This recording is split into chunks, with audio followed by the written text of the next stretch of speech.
Hello everyone, আমি পায়েল আর তোমরা দেখছো পায়েল লাইফস্টাইল ব্লগ। তো আমাদের গ্রামে আছে আজকে বিয়ে, তো এই বিয়ে বাড়িতে যাবো, তো রেডি হয়ে নিয়েছি। আর এই যে রেডি হয়ে আমরা এখন পৌঁছে গেছি বিয়ে বাড়িতে। সব দিদি বোনরা মিলে সেজে গুজে চলে গেছি বিয়ে বাড়ি। আর আমাদের কেমন লাগছে অবশ্যই কিন্তু কমেন্ট করে জানিয়ে। আর আমি এদিকে ওদের বলছিলাম দাঁড়া একটু ফটো তুলে দাও, ফটো তোলার নাম করে দেখো। আমি এদিকে একটু ভিডিও করে নিয়েছি।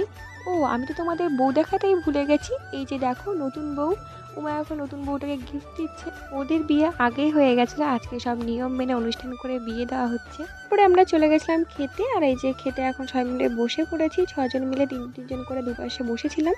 আর আমরা এখন খাওয়া দাওয়া করছি। খাওয়া দাওয়া প্রায় কমপ্লিট হয়ে এসছে। তারপরে খাওয়া দাওয়া শেষ করে গিয়ে দেখি এদিকে সবাই নাচ শুরু করে দিয়েছে। আমরা এদিকে সবাই নাচ করছিল বিয়ে বাড়িতে। তো আমরাও খেয়ে দিয়ে এসে কিছুক্ষণ দাঁড়িয়ে নাচ দেখছিলাম। তো নাচ দেখার পরে দেখো এদিকে আমরাও নাচ করতে শুরু করে দিয়েছি। এই যে আমরা এখন নাচ করছি। আর আমরা তো এদিকে নাচ করছিলাম, তার সাথে দেখবে এদিকে নতুন বউ কিন্তু নাচ করছে। এই যে এদিকে নতুন বউ নাচ করছিল, আর ওই পাশে আবার নতুন বর নাচ করছে। এই যে এই পাশে ছেলেদের সাথে বর নাচ করছিল। তো সবাই মিলে কিন্তু বিয়েতে ভীষণ মজা করেছি। তো ভিডিও তোমাদের কেমন লাগলো অবশ্যই কমেন্টে জানিও। ভালো লাগে লাইক কমেন্ট, নতুন থাকলে অবশ্যই ফলো করে দিও। বাই।